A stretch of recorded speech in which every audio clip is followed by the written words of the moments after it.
Good morning student, सबको नमस्ते। सर्वेभ्यो नमो नमः।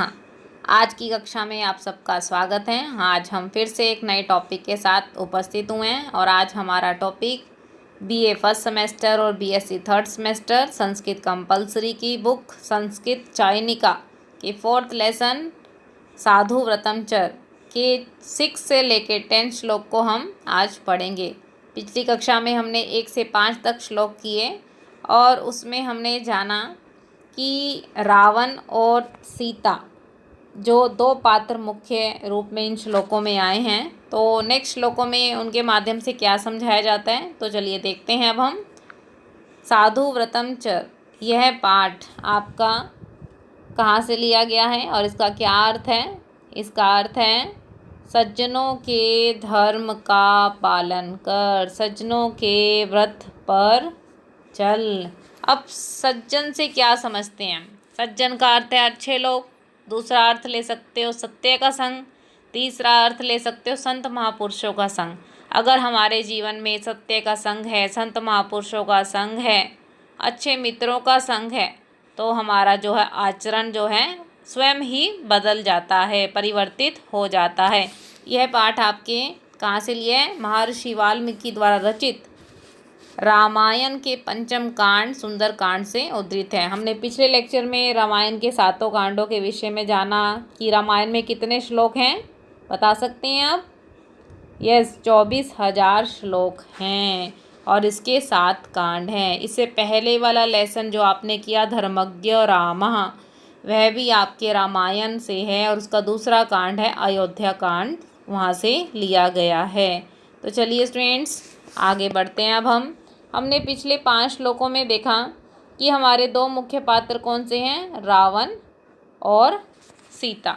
रावण जो है मौन पात्र के रूप में है क्योंकि वह अनेक प्रकार से सीता माँ को प्रलोभन दे चुका है और सीता माँ उसके प्रलोभनों को सुनकर, उसके विवाह के प्रस्ताव को सुनकर उसकी क्या स्थिति है, वह रावण को किस प्रकार समझा रही है, किस प्रकार फटकार रही है कि एक नारी के प्रति गलत दृष्टि रखना पाप है। एक सज्जन का धर्म है अपनी मर्यादा का पालन करना।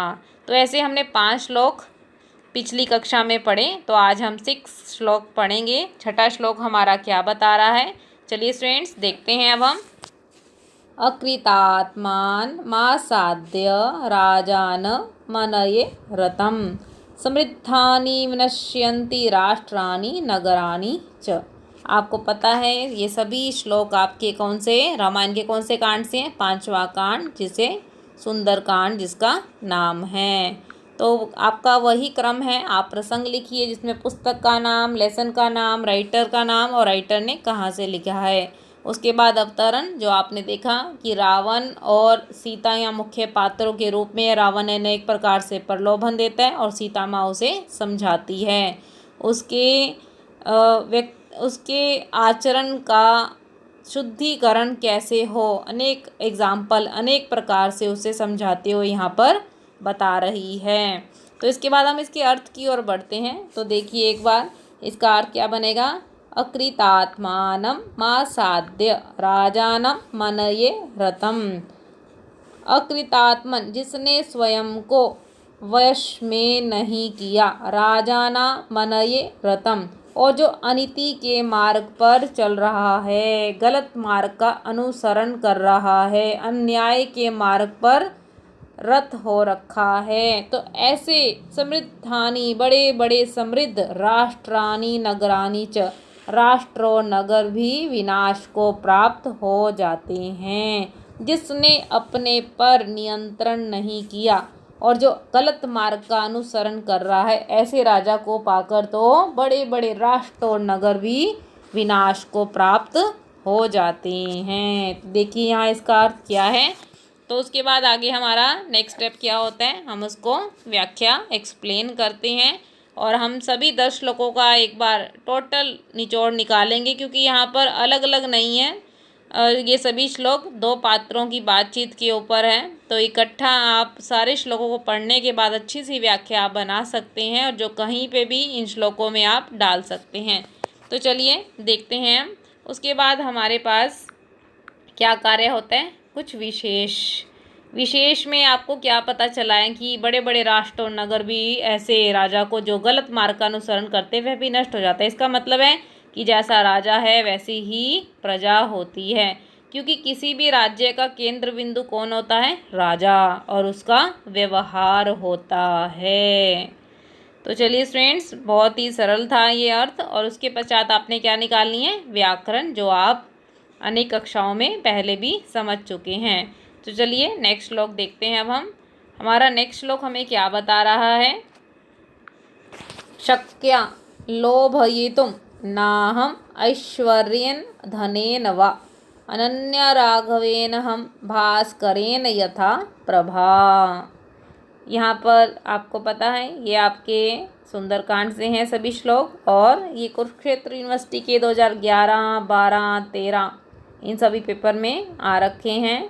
और सबसे पहले आप प्रसंग लिखेंगे, वही क्रम है आपका। अवतरण है, उसके पश्चात आप अर्थ लिखिए, और अर्थ में आपको क्या पता चल रहा है एक बार देखें ज़रा।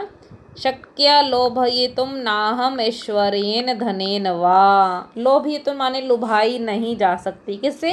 तेरे जो धन ऐश्वर्य है, तेरी जो समृद्धि है, उसे उसके माध्यम से तू मुझे लुभा नहीं सकता है। क्यों? भास्करेण यथा प्रभा। यथा माने जिस प्रकार, भास्करेण माने सूर्य से, प्रभा माने उसकी किरणें।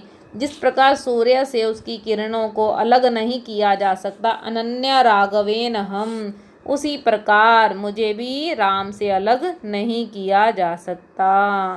तो बहुत ही स्पष्ट अर्थ है कि किसी भी प्रकार का तेरा प्रलोभन देना व्यर्थ है। जैसे सूर्य के साथ उसकी किरणें जुड़ी होती हैं, ऐसे ही मैं अपने पति राम से जुड़ी हुई हूँ, मुझे उससे कोई पृथक नहीं कर सकता है। तो चलिए देखिए, उसके बाद आप इसको एक्सप्लेन करेंगे, और हमारे इसके बाद हम विशेष देखते हैं। जो हमें पता चल रहा है कि सीता माँ का अपने स्वामी के प्रति अनन्य प्रेम भाव है, और जिसको सूर्य की किरणों के माध्यम से समझाया गया है। तो चलिए आगे बढ़ते हैं अब हम अपने नेक्स्ट श्लोक की ओर, जो हमें बता रहा है, यह आपका 2018 में आया है। अहम उपायिकी भार्या तस्यैव च धरापते वृत्सनातस्य विद्येव विप्रस्य विदितात्मनः। तो देखिए सुंदरकांड से हैं सभी आपके श्लोक। प्रसंग लिखेंगे आप, अवतरण लिखेंगे, उसके पश्चात आपका अर्थ आएगा। तो अर्थ को देखते हैं क्या बता रहे हैं यहाँ पर।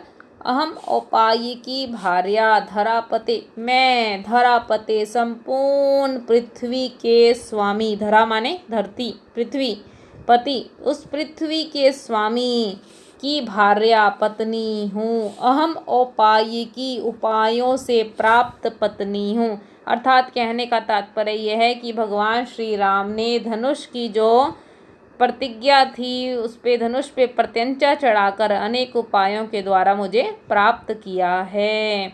वो कैसे प्राप्त किए? जैसे विप्रस्य, जैसे ब्राह्मण की, कैसे व्रत सनातस्य, ब्रह्मचार्य व्रत का जो पालन करता है, ऐसे विदित आत्मना, ऐसे आत्मज्ञानी ब्राह्मण की मैं विद्ये विद्या हूँ। उसी प्रकार, किस प्रकार? जिस प्रकार मैं पृथ्वी के स्वामी राजा राम की उपायों से प्राप्त पत्नी हूँ, ऐसे ही मैं एक ब्राह्मण जिसने ब्रह्मचार्य व्रत का पालन किया हुआ है, तो उसकी विद्या के समान हूँ। तो बड़ा ही स्पष्ट और सुंदर सा अर्थ है इसका। उसके बाद आप इसको व्याख्या एक्सप्लेन करेंगे। और यहाँ हमें विशेष क्या पता चल रहा है कि एक तरफ तो रावण है जो सिर्फ एक लंका नगरी का स्वामी है, और दूसरी तरफ भगवान राम है जो संपूर्ण पृथ्वी के स्वामी हैं। इसलिए वह कह रही है कि इस कारण से तेरा प्रलोभन, किसी भी प्रकार का जो तेरा विवाह का प्रस्ताव है, प्रलोभन देना है धन के द्वारा, ऐश्वर्य के द्वारा, तो यह देना व्यर्थ है, क्योंकि तू एक छोटी सी नगरी का स्वामी है, और मेरे पति श्री राम तो संपूर्ण पृथ्वी के स्वामी हैं। इन दोनों बातों में बहुत अधिक गहरा अंतर हमें दिखाई दे रहा है। उसके बाद आप व्याकरण का अंश देखिए। तो नेक्स्ट देखते हैं हम, सीता माँ क्या समझा रही है रावण को। मित्रमोपायिक्यं कर्तुं रामः स्थानं परीप्सिता वधं चानिच्छता घोरं त्वासो पुरुषर्षभ। यहाँ पे सीता माँ क्या कहती है? सुंदरकांड से हैं सभी हमारे श्लोक, और आप प्रसंग लिखेंगे, उसके बाद अवतरण लिखेंगे और उसके पश्चात हम अर्थ को देखते हैं। सीता माँ कह रही है मित्रमोपायिकम कर्तुम रामास्थानम परीप्सिता। परीप्सिता माने चाहता है, किसको? स्थान।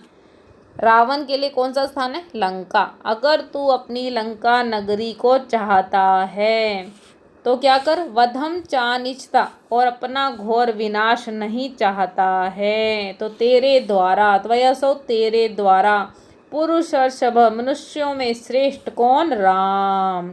उन्हें मित्रमोपायिकम, मित्र बनाना उचित है।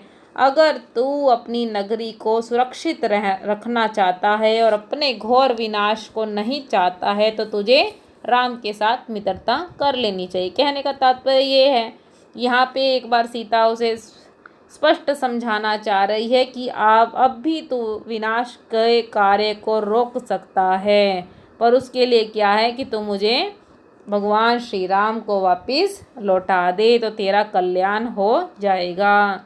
तो उसके पश्चात देखिए, आप व्याख्या कीजिए। उसके पश्चात हम विशेष देते हैं कि एक राजा के लिए क्या है? स्वयं और उसकी प्रजा के कल्याण के निमित्त क्या है? शत्रुता का भाव त्याग करके मित्रता के भाव को अपना लेना चाहिए, तभी उसका और उसकी प्रजा का कल्याण निहित है। तो चलिए, यहाँ पर बहुत सुंदर बता रहे हैं कि मित्रता का भाव इस तरह का है कि जहाँ पर पिछली पुरानी शत्रुता की बातें को भुला दिया जाता है। तो देखते हैं नेक्स्ट श्लोक में सीता माँ अंतिम श्लोक में रावण को क्या समझा रही है। एवं ही ते भवेत् स्वस्ति संप्रदाय रघुत्तमे, अन्यथा त्वं हि कुर्वाण परां प्राप्स्यसि चापदम। सुंदरकांड से है हमारा यह श्लोक। और उसके पश्चात आप क्या लिखेंगे? सबसे पहले श्लोक लिखने से पहले प्रसंग लिखते हैं, उसके बाद आप अवतरण लिखते हो कि क्या स्थिति है। तीसरे नंबर पे हम उसका अर्थ लिखते हैं, वो हम पढ़ते हैं। एवं ही ते भवेत् स्वस्ति संप्रदाय रघुत्तमे। अगर तू इस प्रकार का करता है, किस प्रकार का? अगर तू भगवान श्री राम के साथ मित्रता कर लेता है और मित्रता करता है तो क्या होगा? रघुत्तमे, रघुकुल में श्रेष्ठ राम को संप्रदाय मुझे लौटा देता है तो तेरा भवेत् स्वस्ति, तो तेरा कल्याण हो जाएगा। अन्यथा, यहाँ पर अन्यथा कहने का तात्पर्य वार्निंग दे दिए, चेतावनी दी जा रही है। अगर तूने ऐसा ना किया, अन्यथा त्व ही कुर्वाणा, यदि तेरे द्वारा ऐसा ना किया गया अर्थात मुझे भगवान राम को वापस ना लौटाया गया तो पराम प्राप्स्यसि चापदम, तू बहुत बड़ी घोर विपत्ति को प्राप्त हो जाएगा, अर्थात तेरा विनाश निश्चित है। अभी भी तेरे पास समय है कि अगर तू अपना कल्याण चाहता है तो भगवान राम को मुझे वापस लौटा दे, तो इससे तू भी सुरक्षित है और तेरी लंका नगरी की भी सुरक्षित है।